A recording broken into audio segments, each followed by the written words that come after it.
إن الحمد لله الأكرم الذي خلق الإنسان وكرم وعلمه من البيان ما لم يعلم فسبحان الذي لا يحصى امتنانه باللسان ولا بالقلم ونشهد أن لا إله إلا الله وحده لا شريك له ونشهد أن سيدنا وحبيبنا ومولانا محمدا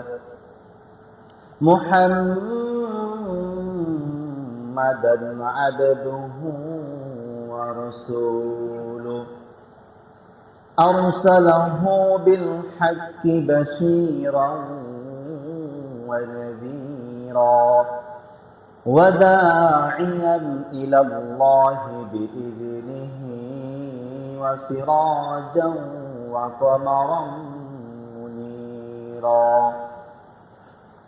أما بعد فقد قال الله تعالى في كلامه المجيد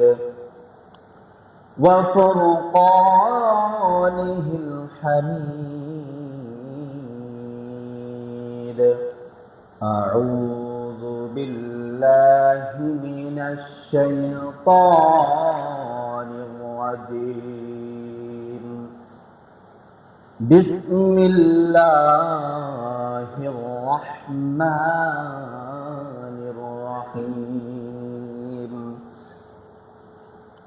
تبت يدا أبي لهب وتب ما أغنى عنه ماله وما كسب سيصلى نارا ذات لهب وامرأته حمالة الحطب في جيدها حبل من مسد الحمد لله সমস্ত প্রশংসায় মহান মনিবের যে রব্বে করিম আমাদেরকে ভালোবেসে মায়া করে পবিত্র জুম্মার দিনে তার ঘরে আসার বসার দিনে আলোচনা শোনার তৌফিক দান করেছেন। এই জন্য সে মহান মনিবের দরবারে আমাদের দিলের স্থল থেকে শুকরিয়া জ্ঞাপন করছি আলহামদুলিল্লাহ।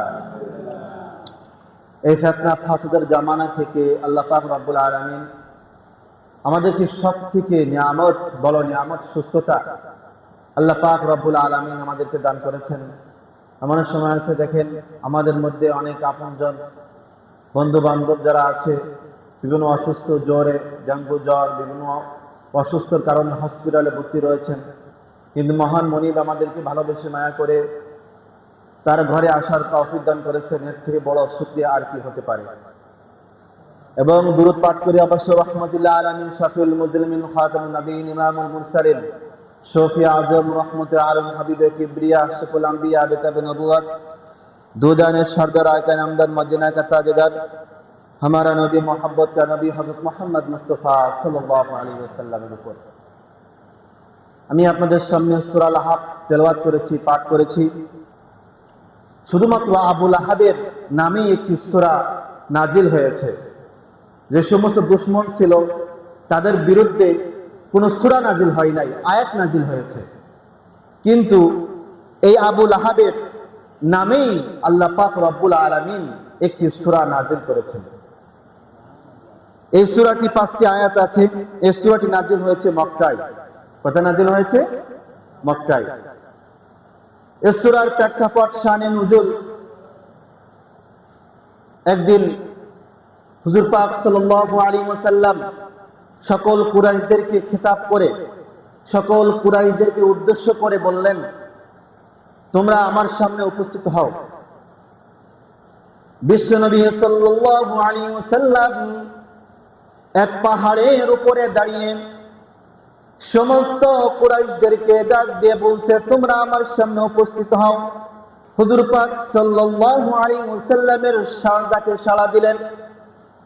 ডাকে সাড়া দিয়ে সবাই সমাগত হলেন। বিশ্বনবী সাল্লাল্লাহু আলাইহি ওয়াসাল্লাম সবাইকে উদ্দেশ্য করে বললেন, এখন যদি তোমাদের উপর কোন এক দল আক্রমণ করে তাহলে তোমরা কি এটা বিশ্বাস করো? সবাই বলল, হ্যাঁ, এটা বিশ্বাস করি। এই কথা শোনার পর আবু লাহাব দাঁড়িয়েছিলেন। দাঁড়িয়ে থাকার পরে বলছে, তুমি কি আমাদেরকে এই কথা বলার জন্য তুমি আমাদেরকে এখানে ডাকছো? এই কথা বলার পর আবু লাহাব হাতে একটি পাথরের টুকরা নিয়ে হুজুর পাক সাল্লাল্লাহু আলাইহি ওয়াসাল্লামের নিক্ষেপ করার জন্য একটা অঙ্গীকার করলেন, নিয়ত করলেন। তখনই আল্লাহ পাক রব্বুল আলামিন আবু লাহাবের নামে এই সূরাটি নাজিল করে দিলেন। আল্লাহ পাক রব্বুল আলামিন সর্বপ্রথম বলছেন, তাব্বাত ইয়াদা আবি লাহাবিন ওয়া তাব। আল্লাহ পাক রব্বুল আলামিন বলে দিয়েছেন, ধ্বংস হোক আবু লাহাবের দুই হাত এবং ধ্বংস হোক সে নিজে। মুফাসসিরগণ এখানে দুই হাত দ্বারা তিনটা অর্থ বুঝিয়েছেন। কেউ কেউ বলেছেন এই দুই হাত বলা হয়েছে, এক নম্বরে বলা হয়েছে তার দুনিয়া এবং আখিরাত বোঝানো হয়েছে। আবার কোন কোন মুফাসসিরগণ বলছেন আবার এটা বোঝানো হয়েছে তার সন্তান এবং সন্তানই বোঝানো হয়েছে। আবার কেউ কেউ বলছেন তার অর্থ সম্পদের উপর বোঝানো হয়েছে। যখন আবু লাহাব হাত দিয়ে হুজুর পাক সাল্লাল্লাহু আলাইহি ওয়াসাল্লামের দিকে একটি পাথর নিক্ষেপ করবেন, এই কথা খেতাব করে এই সূরাটি আল্লাহ পাক রব্বুল আলামিন যখন নাযিল করলেন, প্রথম আয়াতে এটা আল্লাহ পাক রব্বুল আলামিন বলে দিয়েছেন। বিশেষ করে বিশ্বনবী সাল্লাল্লাহু আলাইহি ওয়াসাল্লামের বড় শত্রু ছিল আবু লাহাব। বিশ্বনবী যখন সিজদায় উঠে পড়ে যেতেন, উটের নাড়ি ভুড়ি এনে বিশ্বনবীর পিঠের উপরে রাখতেন। বিশ্বনবীর ঘরের আঙ্গিনায় বিভিন্ন ময়লা জমা করে রাখতেন। কে বলেন? আবু লাহাব। বিশ্বনবী সাল্লাল্লাহু আলাইহি ওয়াসাল্লাম প্রত্যেকের কাছে, প্রত্যেকের ঘরে ঘরে যখন কালেমার দাওয়াত দিতেন, লা ইলাহা ইল্লাল্লাহু মুহাম্মাদুর রাসূলুল্লাহ, যখন এই দাওয়াত দিতে লাগলো, প্রত্যেকের ঘরে ঘরে গিয়ে আবু লাহাব প্রত্যেকের ঘরে ঘরে দিয়ে এই কথা বলতো, দেখো সে যে কথাগুলো তোমাদের কাছে বলেছে এটা সম্পূর্ণ মিথ্যে কথা, বানাওয়ার কথা, সে তো জাদুকার। খবরদার, তোমরা তার কথা শুনবে না এবং তোমরা তার কথা মানবে না। এইভাবে প্রত্যেকের কাছে আবু লাহাব বলে বেড়াতো। একদিন হুজুর পাক সাল্লাল্লাহু আলাইহি ওয়াসাল্লাম বাজারে গিয়েছেন খরিদ করার জন্য। বাজারে যাওয়ার পরে এক লোককে বলছেন, আসো তুমি কালেমা গ্রহণ করো। এই কথা শোনার পরে আশেপাশে সকল লোক জড়িত হয়ে গেল। বিশ্ব নবী সাল্লাল্লাহু আলাইহি ওয়াসাল্লামের কথা শুনছেন। বিশ্ব নবী বলেন যে তোমরা আমি যে কথা বলছি কালিমা লা ইলাহা ইল্লাল্লাহু মুহাম্মাদুর রাসূলুল্লাহ কালিমা পাঠ করো। সবাই যখন এই কথা শুনছেন, আবু লাহাব পিছনের দিকে এসে জোরে আওয়াজে বলছে, খবরদার খবরদার, আমার যে কথা বলছে এই কথা তোমরা শুনবে না, কারণ সে যে কথা বলছে সে মিথ্যা কথা বলছে। নাউযুবিল্লাহ। হুজুর পাক সাল্লাল্লাহু আলাইহি ওয়াসাল্লাম কখনো মিথ্যা বলেন? হুজুর পাক সাল্লাল্লাহু আলাইহি ওয়াসাল্লাম যে কথাটা বলেন সেটা হচ্ছে আল্লাহ তাআলার তরফ থেকে যে কথাগুলো আসে সেই কথাগুলো তিনি পৌঁছায় দেন। ওয়া আম্মা বিনি'মাতি রাব্বিকা ফাহাদ্দিস। আল্লাহ পাক বলে দিয়েছেন, হে নবী, আমি তোমার উপর যে আয়াত নাজিল করবে সঙ্গে সঙ্গে সঙ্গে তুমি বিস্তার করে দাও, তুমি মানুষের কাছে পৌঁছায় দাও। তাহলে বিশ্বনবী এই কোরআনের দাওয়াত দিয়েছেন, কিন্তু আফসোস এই কোরআনের কথা আমাদের আজ বলতে গেলে সে অপরাধী, সে বড় অপরাধী। আল্লাহ পাক রব্বুল আলামিন বলে দিয়েছেন সূরা বাকারার 1 এবং 2 নম্বর আয়াতে, আলিফ লাম মিম যালিকাল কিতাবু লা রাইবা ফীহি হুদাল লিল মুত্তাকিন। আল্লাহ রাব্বুল আলামিন বলে দিয়েছেন আলিফ লাম মিম, এই সম্পর্কে শুধুমাত্র আল্লাহ তাআলা ভালো জানেন। পরে আল্লাহ তাআলা বলছেন, যালিকাল কিতাবু লা রাইবা ফীহি হুদাল লিল মুত্তাকিন। এটা পবিত্র কোরআন, এটা এমন একটি কিতাব যার মধ্যে কোনো সন্দেহের কোনো অবকাশ নাই, এবং এটা মুত্তাকিদের জন্য পথ প্রদর্শক। এই কিতাবের মধ্যে কোনো সন্দেহ আছে? যাররা পরিমাণ কোনো সন্দেহ নাই। কোন সূরার মধ্যে সন্দেহ নাই, কোন আয়াতের মধ্যে কোনো সন্দেহ নাই, কোন জজমের মধ্যে কোনো সন্দেহ নাই, কোন জবরের মধ্যে কোনো সন্দেহ নাই, কোন জেরের মধ্যে কোনো সন্দেহ নাই, কোন পেশের মধ্যে কোনো সন্দেহ নাই, কোন তাসদীদের মধ্যেও কোনো সন্দেহ নাই। এই কিতাবের অনুযায়ী আমাদের বিচার ফয়সালা করতে হবে, বলেন ঠিক কিনা? আল্লাহ রাব্বুল আলামিন সূরা আনফাল 155 নম্বর আয়াতে বলে দিয়েছেন, ওয়া হাযা কিতাবুন আনজালনাহু মুবারাকুম ফাত্তাবিউহু ওয়াত্তাকু লাআল্লাকুম তুরহামুন। আল্লাহ রাব্বুল আলামিন স্পষ্টভাবে বলে দিয়েছেন, ওয়া হাযা কিতাবুন আনজালনাহু মুবারাকুন, আমি যে কিতাব তোমাদের উপর নাজিল করেছি এটা এমন একটি বরকতময় কিতাব যা আমি নাজিল করেছি, এবং তোমরা তার অনুসরণ তাকওয়া অবলম্বন করো, কারণ যারা তাকওয়া অবলম্বন করবে তারা রহমত প্রাপ্ত হবে। আল্লাহ পাক রব্বুল আলামিন বলছেন যে কিতাবটা আমি নাজিল করেছি এবং এই কিতাবের উপর, এই কিতাবকে তোমরা অনুসরণ করো এবং তোমরা তাকওয়া অবলম্বন করো। কিন্তু আমাদের আফসোসের বিষয়, এই কিতাবের অনুসরণ কি আমরা করি? বলেন, এই কোরআন থেকে আমি নামাজ নিলাম, এই কোরআন থেকে আমি যাকাত নিলাম, এই কোরআন থেকে আমি রোজা নিলাম, এই কোরআন থেকে আমি হজ নিলাম, এই কোরআন থেকে আমি হালাল হারাম নিলাম, কিন্তু এই কোরআন অনুযায়ী আমি রাষ্ট্রীয় পরিচালনা করলাম না। তাহলে কোরআন আমার আংশিক মানা হলো আর আংশিক মানা হলো না। আল্লাহ পাক রব্বুল আলামিন বলেছেন এই কোরআন পরিপূর্ণ মানার জন্য তাহলে শুধু নামাজ আদায় করলে হবে না, শুধু রোজা রাখলেই হবে না, কোরআন শরীফ পরিপূর্ণ মানা হলো না।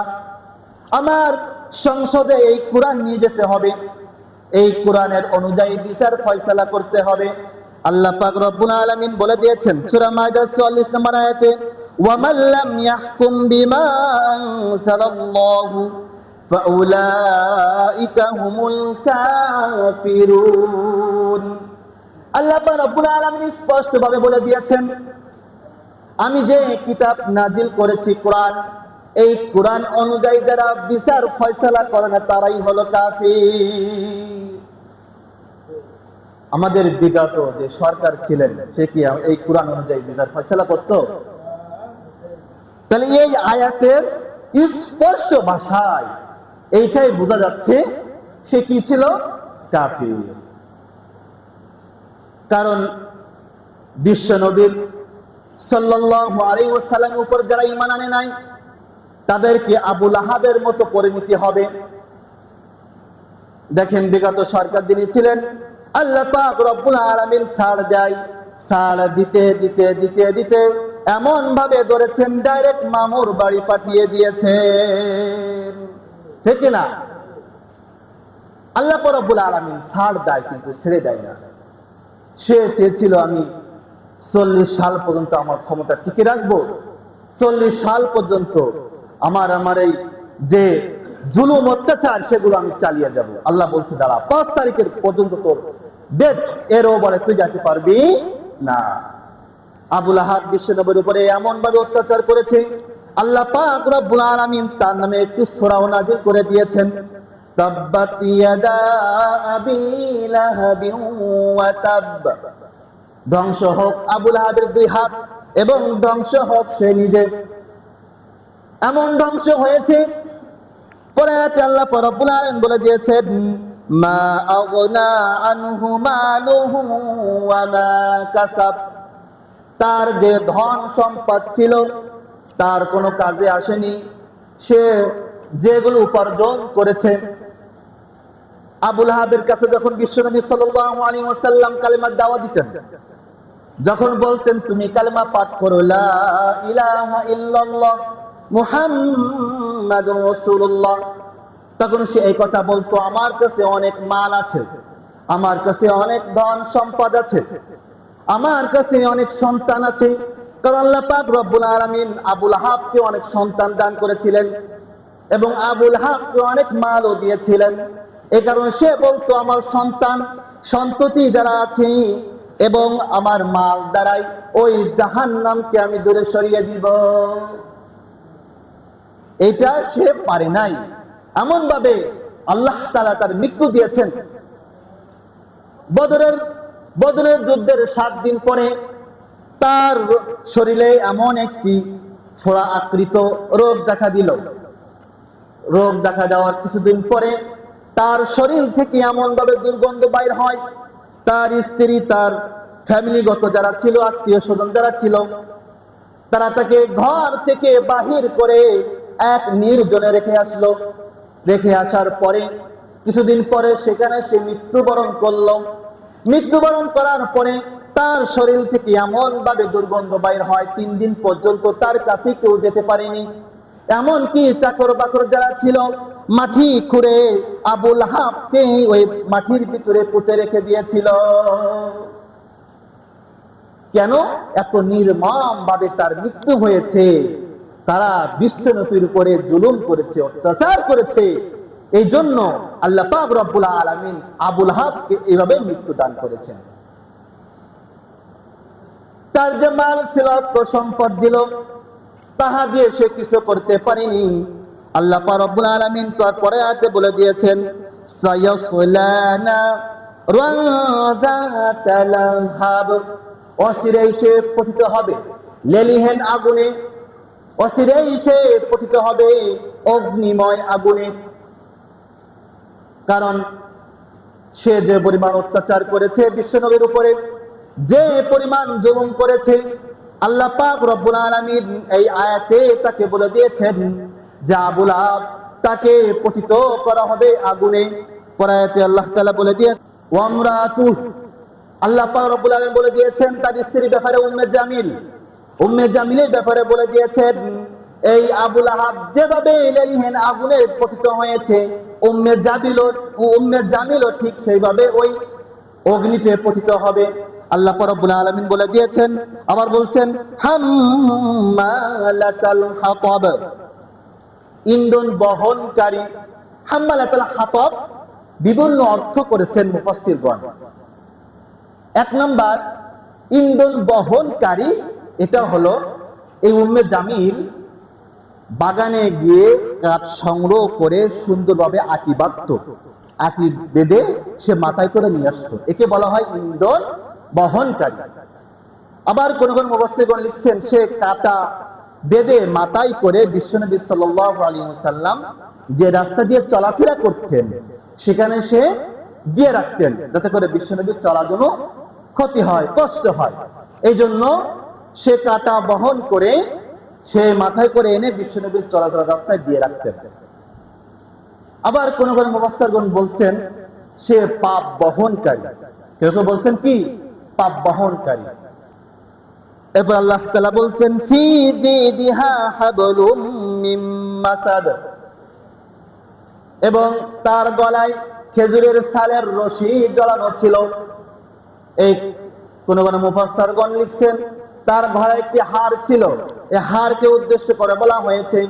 আবার কোন কোন মুফাসসিরগণ বলছেন মৃত্যুর পরে 14 হাত একটি শিকল হবে, এই শিকল তার গলায় বেড়ি দিয়ে টানতে টানতে তাকে জাহান্নামে নিক্ষেপ করা হবে। এই উম্মে জামিলের মৃত্যু ঠিক তেমন হয়েছিল। একদিন উম্মে জামিল মাথায় ইন্ধন বহন করে নিয়ে, বোঝা বহন করে নিয়ে যখন আসতেছিল, অনেক ক্লান্ত হয়ে গিয়েছিল। উম্মে জামিল একটি পাথরের উপর বিশ্রাম নেওয়ার জন্য বসলো। এক ফেরেশতা এসে তার গলায় যে রশি ছিল ও রশি দিয়ে এমন ভাবে টান দিল, ফাঁস বেঁধে ফাঁস লেগে শ্বাসরুদ্ধ ভাবে তার ইন্তেকাল হয়ে গেল।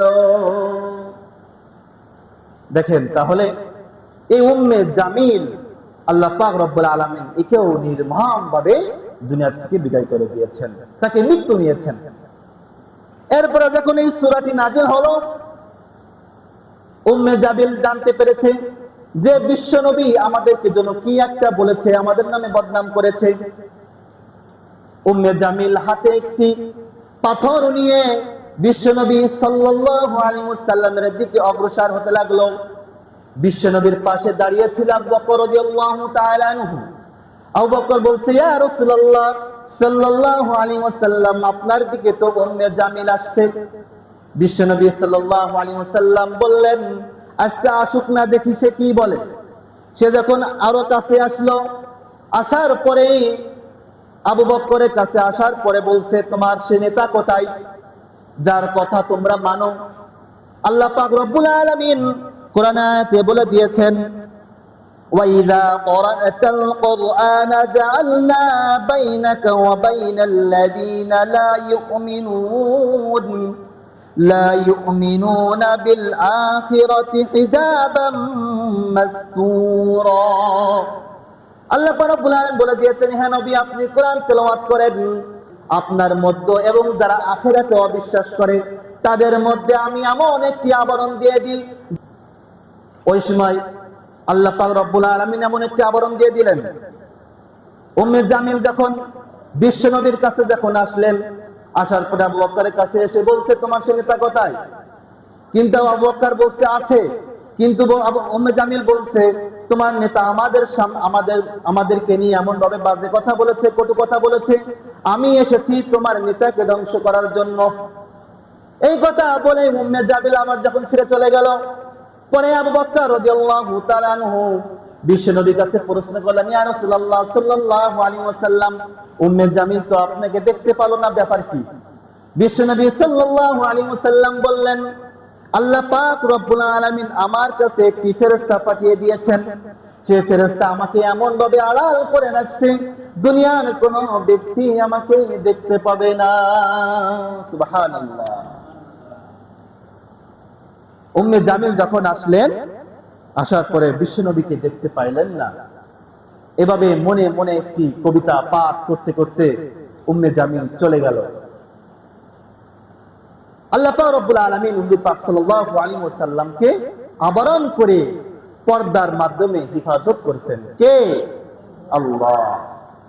মূল এই সূরার সার অংশ হলো, যারা বিশ্বনবী সাল্লাল্লাহু আলাইহি ওয়াসাল্লামের উপর ঈমান আনবে না, দুনিয়া আখিরাতকে বিশ্বাস করবে না, তারা দুনিয়াতেও লাঞ্ছিত হবে, আখিরাতেও লাঞ্ছিত হবে। আর যারা বিশ্বনবী সাল্লাল্লাহু আলাইহি ওয়াসাল্লামকে মানবে, কোরআনকে মানবে, আল্লাহকে মানবে, তারা দুনিয়াও ইজ্জত সম্মান আল্লাহ তাআলা বাড়িয়ে দিবেন এবং আখিরাতে আল্লাহ পাক রব্বুল আলামিন তাদেরকে জান্নাত দিয়ে দিবেন। সুবহানাল্লাহ। সংক্ষিপ্ত এই সূরা যা আলোচনা করলাম, আল্লাহ পাক রব্বুল আলামিন সর্বপ্রথম আমাকে এবং আপনাদের সবাইকে এই সূরার উপর আমল করে বাকি জীবন কাটানোর তৌফিক দান করুন। ওয়া আখিরু দাওয়ানা আলহামদুলিল্লাহি রাব্বিল আলামিন।